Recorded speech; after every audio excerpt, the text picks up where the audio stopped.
Di bulan September ini, kita akan membicarakan satu seri khotbah, dan temanya itu berkaitan dengan kita sebagai manusia. Ada beberapa hal yang ingin kita pelajari, agar jemaat bisa memahami dengan baik. Sore ini kita akan berbicara itu tentang original sin atau dosa asal. Dosa yang diwariskan dari Adam, dari kejatuhannya yang pertama. Kemudian minggu depan kita akan belajar dari kitab suci. Kita manusia ini apakah terdiri dari dua bagian, yaitu roh dan tubuh, yang kita sebut sebagai dikotomi, atau sebenarnya terdiri dari tiga bagian, seperti dikatakan oleh sebagian orang Kristen: roh, jiwa, dan tubuh, yang disebut sebagai trikotomi. Ya, nah ini kita akan pelajari dari beberapa bagian firman Tuhan, bagaimana sebenarnya yang diajarkan kitab suci tentang komposisi kita seorang manusia ini. Di minggu ketiga kita akan lihat lagi satu topik. Sebetulnya manusia, ya, umat manusia itu ada sudah berapa lama di dunia kita ini? Apakah dalam hitungan ribuan tahun, ataukah dalam hitungan jutaan atau miliaran tahun, seperti diajarkan ya di teori evolusi. Kemudian yang terakhir di minggu keempat, kita akan kembali berbicara tentang roh kita manusia. Apakah roh kita ini kekal, atau sebetulnya roh kita ini akan punah? Artinya setelah kita mati, roh kita ini akan hilang tanpa bekas. Atau roh ini tak pernah akan punah. Dia akan tetap hidup di tempat yang mulia, di surgawi, atau di tempat hukuman di neraka. Nah, jadi ini adalah 4 topik, semuanya berhubungan dengan kita manusia, ya, terutama tentang jiwa dan raga kita. Nah, itu akan menolong Bapak Ibu untuk bisa lebih mengerti ya tentang doktrin antropologi, doktrin tentang manusia ini. Ya, itu sebagai pengantarnya. Kita akan membahas yang pertama tentang original sin. Original sin. Di Indonesia kita sering sebut sebagai dosa asal, ya, atau dosa awal, atau orang juga bilang itu sebagai dosa warisan. Secara ringkasnya demikian. Dosa yang terjadi dalam diri Adam yang mengakibatkan perubahan di dalam sifat diri Adam ini, dan juga hukuman dari dosa tersebut, itu tidak hanya dialami oleh Adam sendiri, tapi semua keturunannya yang akan datang, semua umat manusia yang akan lahir, akan juga seperti itu.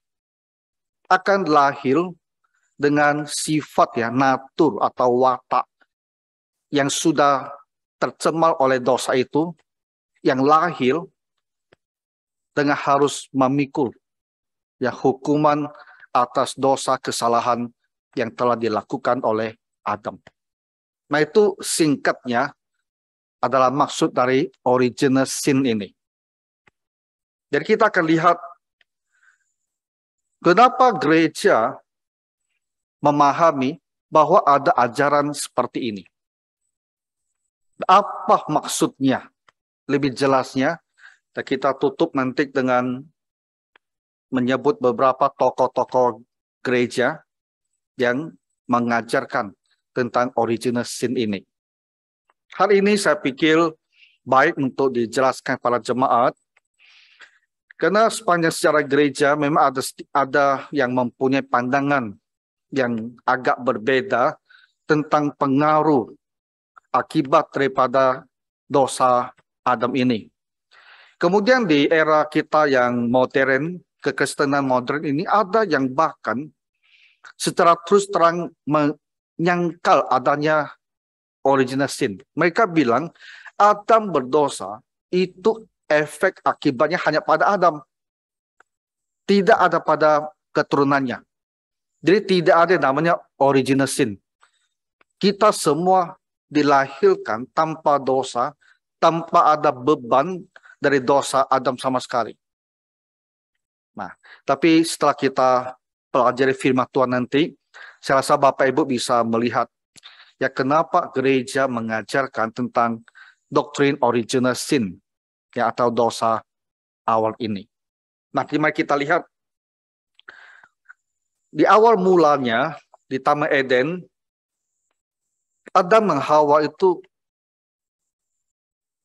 boleh dikatakan itu manusia yang sempurna, tidak ada dosa. Dan mereka pun tidak mengenal dosa. Jadi di Taman Eden, mereka itu beribadah, berhubungan dengan Tuhan dengan sempurna. Tak ada dosa dalam diri mereka. Tak ada keinginan untuk pergi berbuat dosa. Tidak tahu juga dosa itu apa. Dan tentunya juga tidak ada hukuman dosa. Itu adalah kondisi yang begitu baik.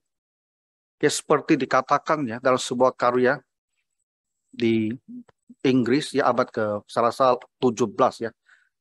Itu seperti paradise itu. Surga. Tapi kapan asal mulanya isu dosa ini muncul? Jadi manusia yang tanpa dosa, yang tak mengerti dosa ini, tadi kita sudah baca, dia dirayu, dicobai oleh setan. Dia mengambil bentuknya seperti seekor ular. Dan menanamkan dalam diri manusia itu bahwa Allah tidak tulus. Dia melarang mereka makan dari buah pengetahuan baik dan jahat itu. Bukan karena Allah itu mengasihi manusia, memperhatikan manusia. Tapi Allah tidak tulus. Bahasanya lebih kasar lagi, Allah itu seperti egois. Allah tidak mau manusia itu menjadi seperti Allah, yang tahu tentang hal baik dan jahat. Nah, jadi itulah ide yang disuntikkan oleh iblis ke dalam diri manusia. Membuat manusia itu meragukan niat baik Tuhan. Dan menimbulkan keinginan dalam diri manusia, ingin seperti Tuhan, bisa tahu hal yang baik dan jahat. Itu adalah sebuah rayuan, sebuah pencobaan datang kepada manusia yang sempurna, yang tak mengerti dosa. Dan manusia jatuh. Hawa makan dari buah itu, dan Adam juga makan dari buah larangan itu. Itulah asal muasal dari dosa dalam kehidupan umat manusia.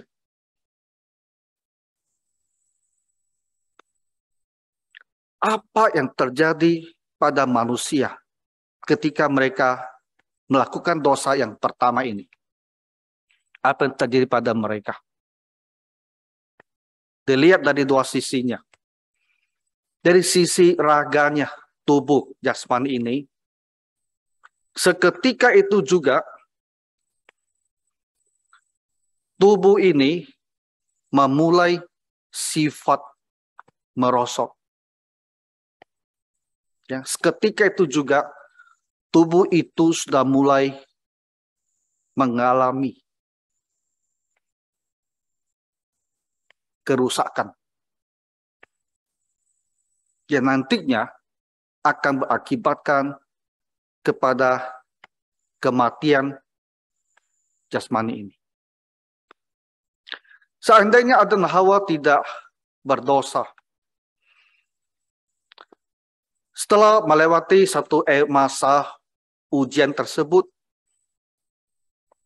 mereka tak pernah berbuat dosa, dan maka tubuh mereka itu tak pernah akan mengalami kemerosotan, sifat merusak dalam tubuh itu tak akan pernah terjadi. Tubuh itu tidak akan pernah mati. Seandainya ada Hawa tak pernah berbuat dosa. Tapi kenyataannya mereka berbuat dosa. Jadi prinsip tubuh merusak, merosot itu timbul ya sebagai suatu hukuman terhadap umat manusia. Hukuman terhadap dosa. Jadi akhirnya Adam walaupun dia hidup sampai 900 tahun lebih ya, Adam itu umurnya tinggi sekali pada era itu. Mau hampir 1000 tahun umurnya. Tapi akhirnya tidak mati. Dia tak bisa lagi tubuhnya ini hidup selamanya. Karena dengan adanya dosa dalam tubuh manusia, muncullah sifat kerusakan, kemerosotan. Akhirnya dia mati. Manusia bisa mati karena sakit penyakit. Bisa mati juga karena seluruh organ tubuh kita telah sedemikian lemah dan tak bisa lagi berfungsi untuk menopang diri kita. Kita itu mati ujur, tapi mati juga. Nah, akibat atau konsekuensi dari dosa yang pertama itu terhadap tubuh jasmani kita adalah kemerosotan yang akhirnya akan mengakibatkan kematian. Tapi apa konsekuensinya atau akibatnya terhadap roh yang ada di dalam tubuh ini? Roh adalah bahagian kita yang tidak kelihatan, yang bersatu dengan tubuh kita dengan sedemikian sempurnanya, walaupun tak bisa kita pahami. Bagaimana caranya roh itu ada di dalam tubuh kita dengan begitu sempurna. Tapi ketika kita melihat jenazah, kita bisa mengerti bahwa jenazah itu, itulah keadaannya ketika tak ada lagi roh di dalam dirinya. Itulah keadaannya. Kita bisa membedakan manusia dengan roh di dalam tubuhnya, seperti kita pada saat ini, dengan sebuah jasad, sebuah jenazah, sebuah mayat yang tak punya roh. Kita bisa bedakan keadaan seperti apa. Tapi pada saat kita sekarang ini, roh di dalam tubuh kita, kita tak bisa memahami bagaimana ya kerjasama roh itu dalam tubuh kita. Bagaimana kerjasama roh kita itu dengan saraf kita, dengan otak kita, dengan jantung kita, dengan seluruh kita. Bagaimana caranya kedua aspek itu berpadu sedemikian sempurna, dan kita menjadi seorang yang hidup dan yang bisa berfungsi dengan sedemikian sempurna. Itu kita tak bisa paham. Tapi dalam diri kita ini ada roh. Roh itulah kita yang tidak punya jasad. Dan manifestasi atau ciri-ciri daripada roh itu ada di dalam diri kita. Itu adalah adanya kesadaran. Kita bisa sadar. Kita bisa berpikir. Kita bisa menerima semua input dari panca indera kita. Ini adalah manifestasi ya, atau wujud daripada keberadaan roh di dalam tubuh kita ini. Nah, sekarang pertanyaan adalah, dengan dosa Adam ini, yang pertama ini, apa efek akibatnya itu terhadap roh kita ini? Nah, roh Adam sebelum jatuh dalam dosa adalah roh yang tak mengenal dosa.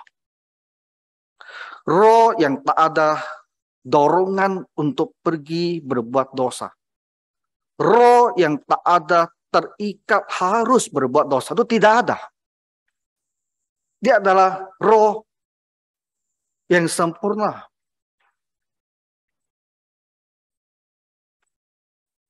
Tapi ketika karena godaan itu dia telah berdosa, maka roh Adam itu terjadi perubahan.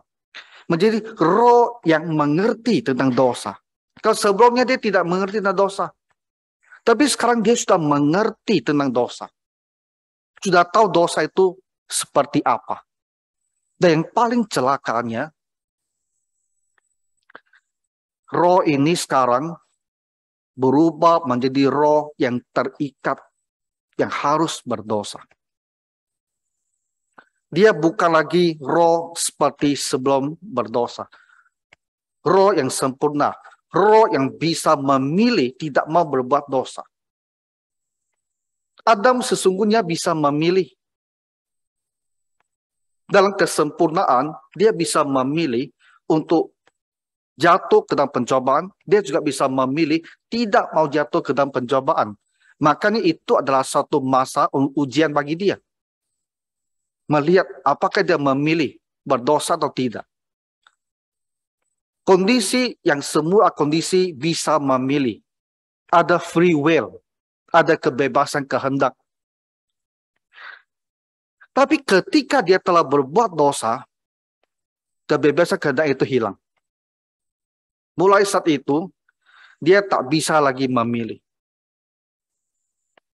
Terjadi perubahan dalam rohnya. Terjadi perubahan dalam karakter, watak, sifat rohnya. Sekarang dia akan terus memilih untuk berdosa. Jadi Martin Luther menulis sebuah buku dengan judul apa? The Bondage of Will. Belenggu kehendak. Kehendak itu sudah terbelenggu, sudah tidak bebas lagi. Manusia itu terbelenggu kehendaknya, terbelenggu ke arah berbuat dosa. Dia tak bisa lagi memilih tidak mau berbuat dosa. Dia akan tetap berbuat dosa karena sudah terbelenggu ke arah yang merusak ini. Nah, itulah yang terjadi kepada roh manusia setelah berdosa. Maka Bapak Ibu bisa lihat perbedaannya. Nah, jadi kita ringkaskan kembali apa konsekuensi daripada dosa yang pertama itu terhadap Adam, Hawa, terhadap umat manusia. Pertama, sisi fisik jasmani, tubuh itu sudah mulai merusak, terus merosot. Makanya semua manusia raganya ini pasti akan mati. Kedua, rohnya itu terjadi perubahan. Dia sekarang akan terus berbuat dosa. Dia tak bisa lagi memilih tidak mau berbuat dosa. Dia akan terus berbuat kesalahan. Dan apa akibat daripada dosa ini? Yaitu kematian yang kekal. Tubuh kita merosot mati. Roh kita ketika telah terjadi perubahan itu, kita tuh terpisah dari pada Tuhan. Makanya firman Tuhan bilang, kita itu mati dalam dosa kita. Kita sudah terpisah dari Tuhan dan akan mendatangkan kematian yang kekal. Kematian roh kita di tempat hukuman. Kalau kita bicara kematian roh, itu tidak berarti roh itu tidak tahu apa-apa lagi. Roh itu akan tetap sadar, tapi dia di tempat hukuman. Jadi dosa Adam, dosa pertama, original sin itu akan mendatangkan kematian baik bagi fisik kita maupun bagi roh kita. Nah, jadi inilah yang terjadi kepada Adam dan Hawa ketika mereka berdosa. Dan semua manusia yang lahir, ya, karena tubuh dan roh kita ini diturunkan dari orang tua kita. Itu kita bahas bulan depan. Ya, tubuh kita diturunkan dari orang tua. yang terbentuk pada saat pembuahan. Dan pada saat pembuahan juga, roh orang tua kita itu juga diteruskan ya kepada kita. Dan bersama dengan itu juga, apa yang telah terjadi pada Adam dan Hawa atau pada orang tua kita juga diteruskan kepada kita. Jadi kita menerima tubuh yang akan rusak, berakhir dengan kematian. Kita juga menerima roh yang sudah rusak. Dalam arti, roh yang sudah terbelenggu untuk berbuat dosa itu. Kita tidak mendapatkan roh seperti Adam ketika dia belum berdosa di Taman Eden. Kita mendapatkan roh dari orang tua, roh yang seperti Adam ketika dia telah berbuat dosa. Nah, itu yang kita dapat dari orang tua kita, baik raganya maupun rohnya. Jadi dengan kita pada titik permulaan kita mendapatkan tubuh yang akan binasa, kita mendapatkan roh yang sudah terbelenggu untuk berbuat dosa, dan bersama dengan itu juga hukuman untuk dosa Adam itu. Nah, jadi apa yang terjadi pada Adam, hukuman yang diberikan pada Adam ini diteruskan juga kepada kita. Itu disebut sebagai original sin atau dosa asal. Jadi dosa asal tidak hanya berbicara tentang Adam berbuat dosa pada waktu itu, pada masa awal sekali, bukan. Lebih daripada itu. Dosa asal itu juga berbicara tentang efek, akibat, konsekuensi daripada dosa tersebut terhadap kita. Jadi kita semua dikatakan mewarisi dosa awal atau original sin ini dalam arti kita mewarisi tubuh yang akan binasa, mewarisi roh yang berbuat dosa, mewarisi tubuh dan jiwa ini yang nantinya akan berakhir dalam penghukuman kekal. Karena kita adalah orang berdosa. Nah, itulah dimasukkan dengan dosa awal ini, original sin. Kita lihat bagaimana firman Tuhan berbicara tentang manusia.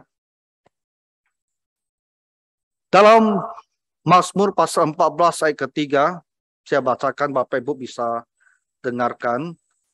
Mazmur pasal 14 ayat 2, dikatakan bahwa Tuhan memandang ke bawah dari sorga kepada anak-anak manusia untuk melihat apakah ada yang berakal budi dan yang mencari Allah.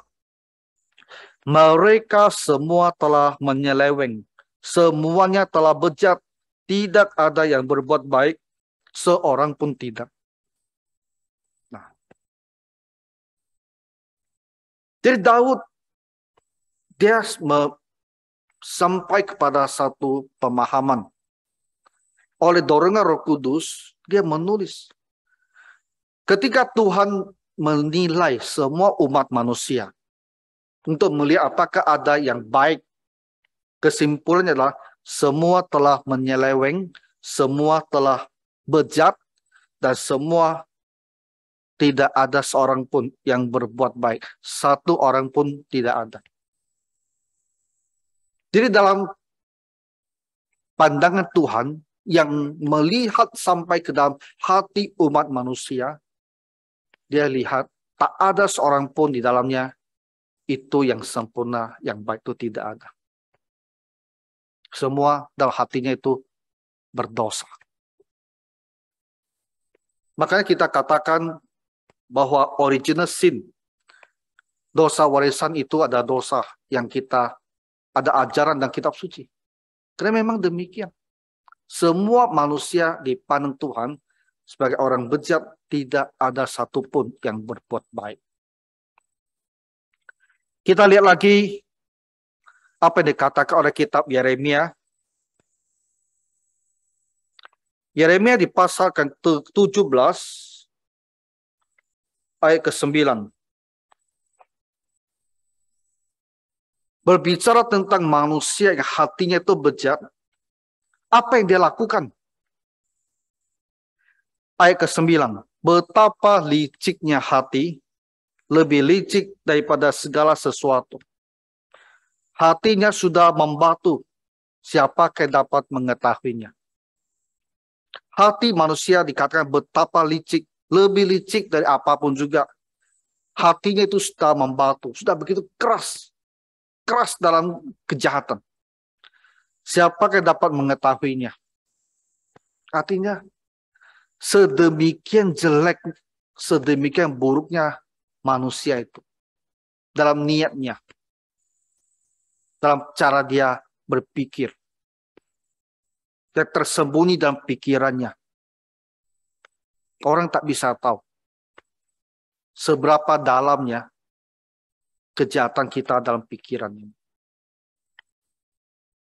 Jadi manusia dipandang oleh Tuhan, dan manusia memang sangat berdosa dan bejat sekali. Tuhan Allah Maha Suci ya. Dan kita hidup dalam dunia yang berdosa. Banyak hal kita merasa tidak apa-apa. Karena kita terbiasa dengan segala macam dosa itu. Tapi ketika Tuhan melihat kita, Tuhan yang Maha Kudus, ketika dia melihat kita, melihat hati kita, melihat apa yang kita pikirkan, apa yang kita rencanakan, apa yang mau kita lakukan, kelakuan kita. Dan dia bilang, betapa liciknya hati manusia itu. Seperti kain putih yang begitu bersih, baru diproduksi dari pabrik ya.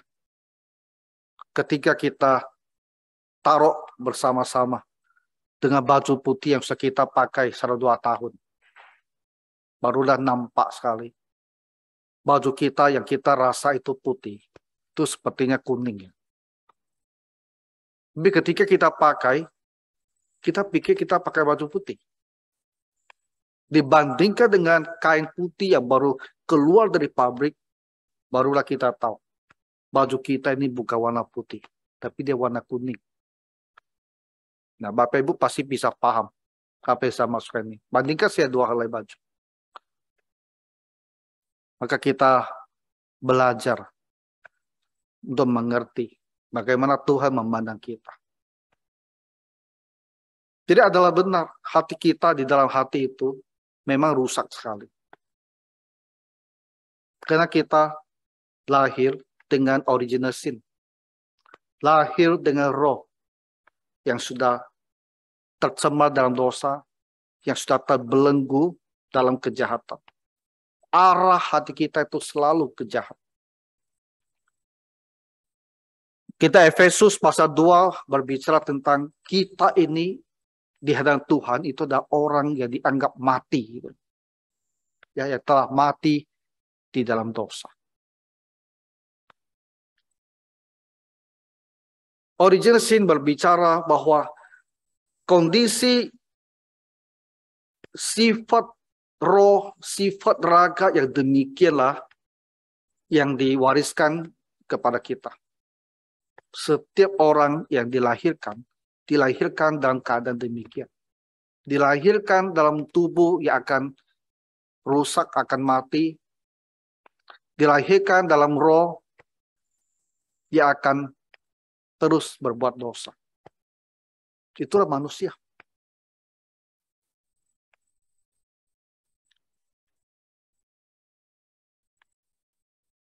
Ada orang berkata demikian ya.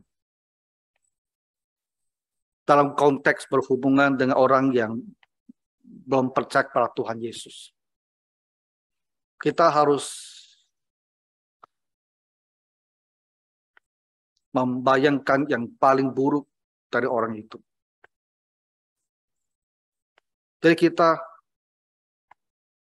tidaklah benar ya, seperti kata filsuf John Locke yang di Inggris itu, masa pencerahan, bahwa manusia, bahwa bayi lahir itu seperti selembar kertas putih Tinggal bagaimana kita menggambar di atasnya. Bukan.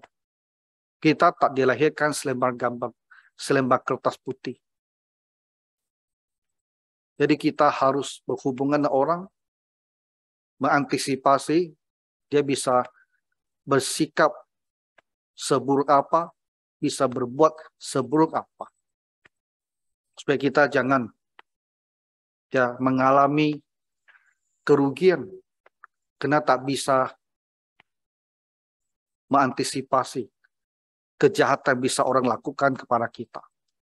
Mungkin kata seperti ini didengar oleh mereka yang belum mengetahui Yesus, merasa tidak enak. Tapi faktanya memang seperti itu.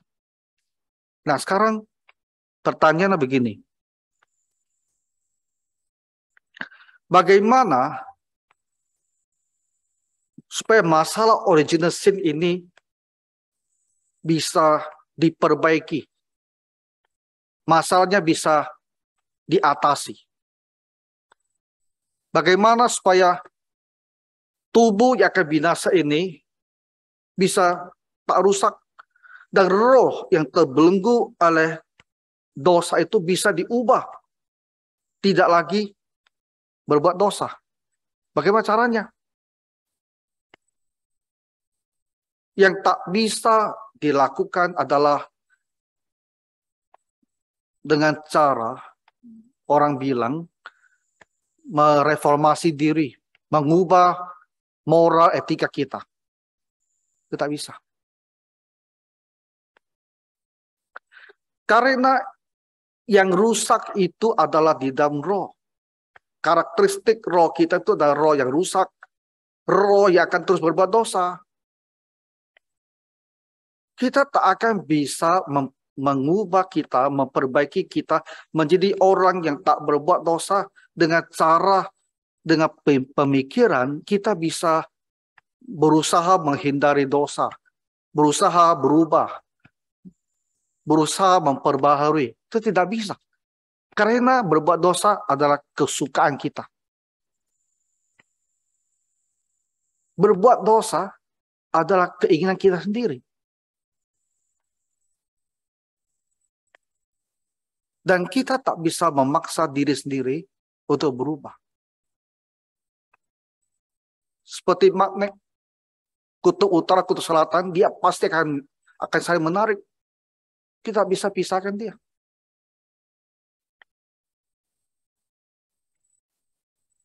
Jadi untuk sebuah masyarakat yang banyak dosa, banyak kejahatan, kita bilang bikin program memperbaharui moral etika, itu tak akan bisa. Lalu bagaimana caranya? Firman Tuhan berbicara bahwa kita harus dilahirkan kembali. Kita lahir pertama dari hasil pembuahan seorang bayi, itu lahir dengan roh yang sudah rusak. Maka diperlukan kelahiran yang kedua, kelahiran kembali. Lahir dengan roh yang sempurna. Itu bahasa kitabnya. Tapi maksudnya apa? Maksudnya adalah harus ada roh Tuhan yang mengubahkan roh kita ini. Yang sudah rusak, yang sudah terbelenggu untuk berbuat dosa, itu diubah total oleh roh Tuhan. Kita menjadi, istilah kitabnya apa? Ciptaan baru. Dengan cara yang ajaib yang tak bisa kita juga pahami bagaimana prosesnya, roh Tuhan mengubahkan roh kita. Sehingga sekarang kita menjadi manusia dengan roh yang bisa memilih tidak mau berbuat dosa. Dengan dikuatkan oleh Tuhan senantiasa.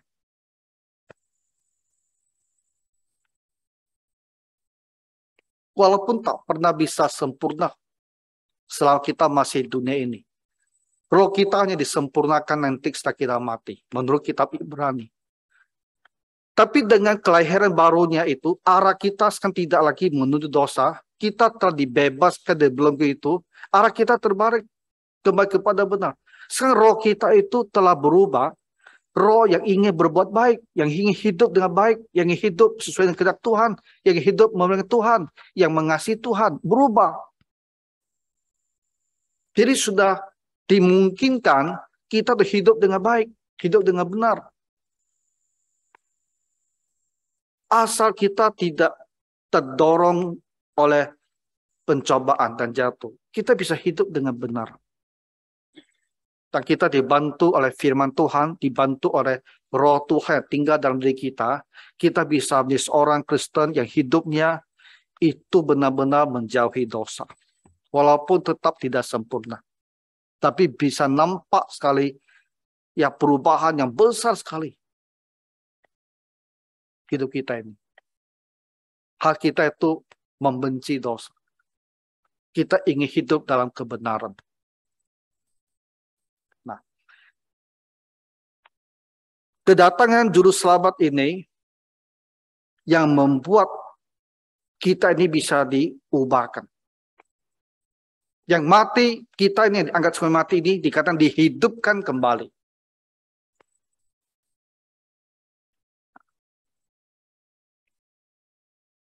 Jadi pertobatan, dia datang kepada Tuhan Yesus.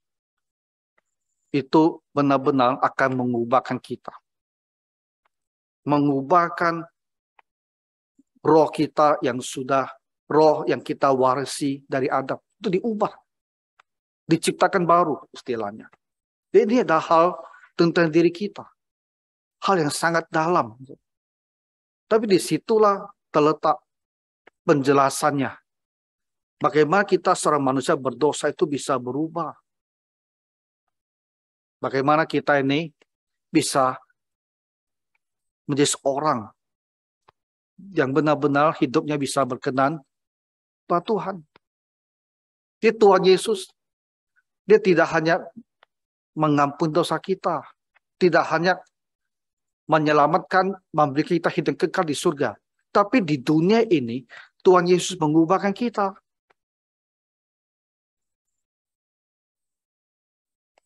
Nah, original sin. Ya. Jadi original sin ini bisa dipatahkan, masalahnya bisa diatasi melalui kelahiran kembali. Ketika kita mengenal Tuhan Yesus dan kita bertobat, kita sungguh-sungguh ikut beribadah pada Tuhan. Kita dijadikan ciptaan yang baru. Akhir kata, tokoh-tokoh sejarah gereja yang menerima pengajaran original sin ini, bahwa original sin itu betul-betul mengubah watak karakteristik roh kita, itu sebetulnya dimulai dari orang-orang Yahudi sendiri. Dia mereka yang dibuang, kalau mereka kembali ke Israel, ada catatan tentang orang-orang ini yang percaya demikianlah sesungguhnya ajaran Alkitab tentang original sin ini. Jadi buku-buku seperti kitab Esdras ya, pasal 3, buku Esra keempat, ini bukan kitab Esra, kitab suci. Tapi di kalangan orang Yahudi mereka punya kitab-kitab yang disebut kitab Esra. Tulisan-tulisan itu semuanya mengajarkan bahwa dosa Adam itu punya efek dan konsekuensi demikian terhadap manusia. Dan diturunkan kepada setiap anak manusia. Dalam sejarah gerejanya, tokoh yang mengajarkan hal ini juga adalah Irenaeus, abad yang kedua, Basil, abad yang keempat, lalu Ambros, abad yang keempat, Agustinus, abad yang kelima. Ini nama-nama yang saya sebut mewakili abad-abad pertama, kedua, ketiga, keempat, kelima, abad-abad awal dari sejarah gereja. Semua mempunyai pemahaman bahwa begitulah maksudnya original sin. The original sin itu betul-betul ada di dalam kitab suci. Jadi kalau saat ini kekristenan modern ini ada yang menyangkal, yang bilang dosa Adam hanya dosa dia sendiri, dia yang bersalah, dia tanggung sendiri, tak ada kaitannya sama kita. Kita semua ada manusia yang lahir baik, bersih, tanpa dosa, tanpa beban Adam. Nah, ini ada orang-orang atau kekristenan modern yang kita bilang mereka keliru di dalam memahami ajaran original sin ini. Nah, jadi Bapak Ibu, doktrin original sin ini menjelaskan kenapa setiap anak lahir dalam dosa, dan kita melihat mereka sudah mulai berbuat dosa. Dan kita bersyukur di dalam Tuhan Yesus ada solusinya. Ya, ada cara untuk menghentikan akibat daripada original sin ini. Jadi walaupun kita lahir mewarisi original sin, tapi semua dosa kita telah dihapuskan oleh kematian dan darah Tuhan Yesus. Dan kita telah lahir kembali, kita adalah ciptaan baru. Kita bisa hidup di dalam kebenaran. Ya Tuhan kiranya menolong. Tema kita berdoa. Tuhan Bapa Surgawi, kami bersyukur untuk Tuhan Yesus yang datang untuk memulihkan kami kembali. Supaya kami tidak lagi dibelenggu oleh dosa. Tapi bisa memilih itu hidup. Mengikuti ajaran Tuhan. Memilih hidup dengan baik dan benar. Tuhan Yesus berkatilah semua jemaatku ini. Dan kuatkan hati kami untuk bersungguh-sungguh mengikuti Tuhan. Dalam nama Tuhan Yesus Kristus kami berdoa. Amin.